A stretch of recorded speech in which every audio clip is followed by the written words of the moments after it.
Okay guys, the last step is to edit above the line. So to do that, you're just going to read literally all of the sentences in your footnote range. So if my footnote range was 1 to 6, I would be reading this entire paragraph. So I'm just going to read through, and above the line is a little bit different in that we can't exactly prescribe a formula to help you read through this perfectly. The best thing you can do is just read through the Texas Law Review and the TLRM and the ALR conventions and just familiarize yourself with kind of what's in them and what you need to be looking for. Nobody expects you to memorize them, but just kind of know generally what is in them.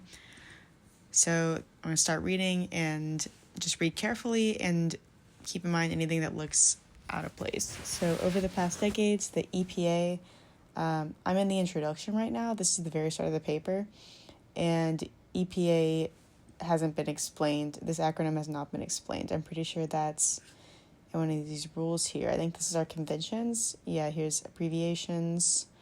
Noting abbreviations above the line when they define it. So here's saying they need to have it above the line the first time. So I'm going to go in. That is a mandatory edit.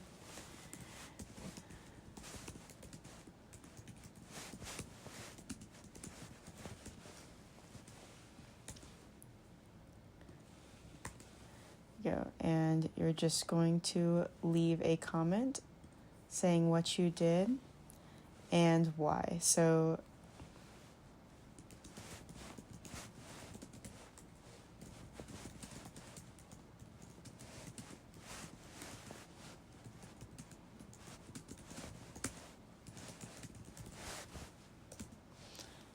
and that is convention, ALR convention 3B.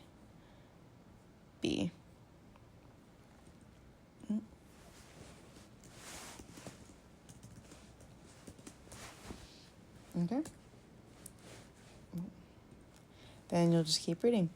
EPA has approved over 1,000 pesticides and active ingredients for sale and distribution throughout the U.S. I'm pretty sure we have to spell out United States. So we're going to go back to our conventions and keep scrolling. Yeah, right here. Abbreviating the United States only if it's an adjective. Here it is, in fact, a noun. So we're going to spell it out. Nope, deleted the period on accident. And then we're going to leave a comment explaining why.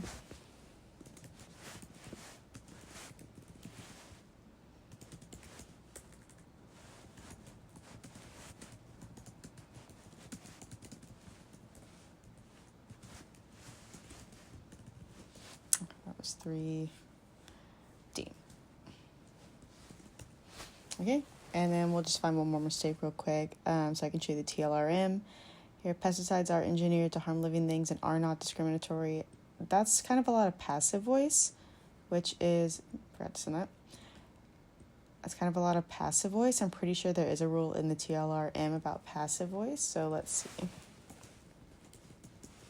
Yep. Yeah, passive voice, rule 5.01. You can control the F, the TLRM. It's very useful because it's not hyperlinked like the conventions are. So, yeah, here's the definition of passive voice and what misuse is. This is really a discretionary change, so I'm going to make note of that and just make sure the author is aware of it, but I'm not going to change this so I don't change their voice. So, discretionary edit, please always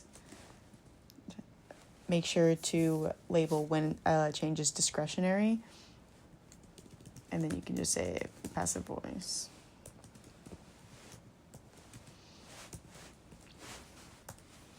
Yeah, and then you would just go through the whole document like this, just reading carefully.